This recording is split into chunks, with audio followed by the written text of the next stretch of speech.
Kung makikita natin sa satellite image animation po na patuloy ang kumikilos ang bagyong si Krising dito sa may bandang Northern Luzon area. Bagamat nasa around 195 kilometers silangan ng Tuguegarao City yung tinatayang sentro nito, mapapansin natin yung malawak na kaulapan nito ay tumatama na nga sa nakaraming bahagi ng Northern Luzon, ilang bahagi ng Central at ng Southern Luzon area.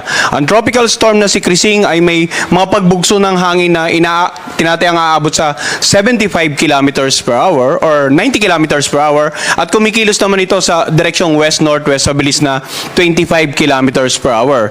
Samantala, patuloy naman pinag-iibayo ng bagyong si Krising ang habagat or southwest monsoon na siyang nagdudulot ng pag-ulan hindi lamang dito sa Metro Manila kundi sa nakararaming bahagi ng gitna at ng katimugang Luzon, ng Kabisayan at maging dito sa southwestern part ng Mindanao.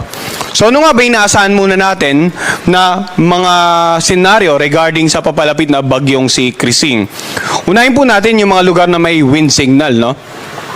Yung mga lalawigan na naka-highlight ng kulay na dilaw, yan po yung mga lugar na may wind signal number 2. Ang Batanes, ang Cagayan kasama ang Babuyan Island, ang lalawigan na Isabela, Apayao, Kalinga, itong northern portion ng Abra.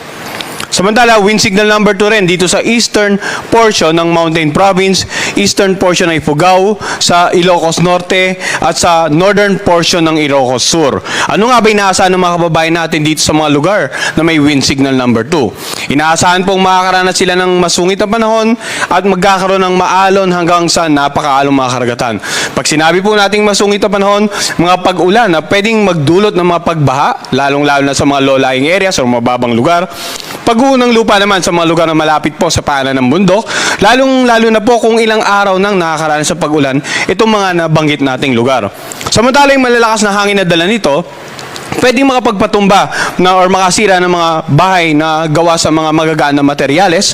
Pwede rin po makapagpatumba ng mga ilang uri ng pananim. At ang mga baybaying dagat po ay magiging maalon hanggang sa napakaalon hanggat maaari huwag na po malaot dyan yung mga kababayan nating mangisda at yung mga may maliit na sakyang pandagat.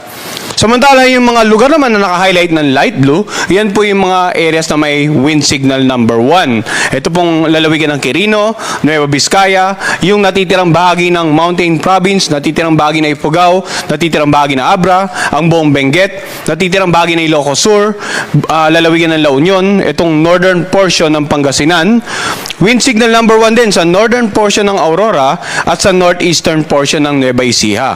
So yung mga lugar na may wind signal number 1 naman po, posibleng makaranas ng mga pag-ulan, pagbugso ng hangin at katamtaman hanggang sa maalong karagatan. Bagamat yung may kahinaan,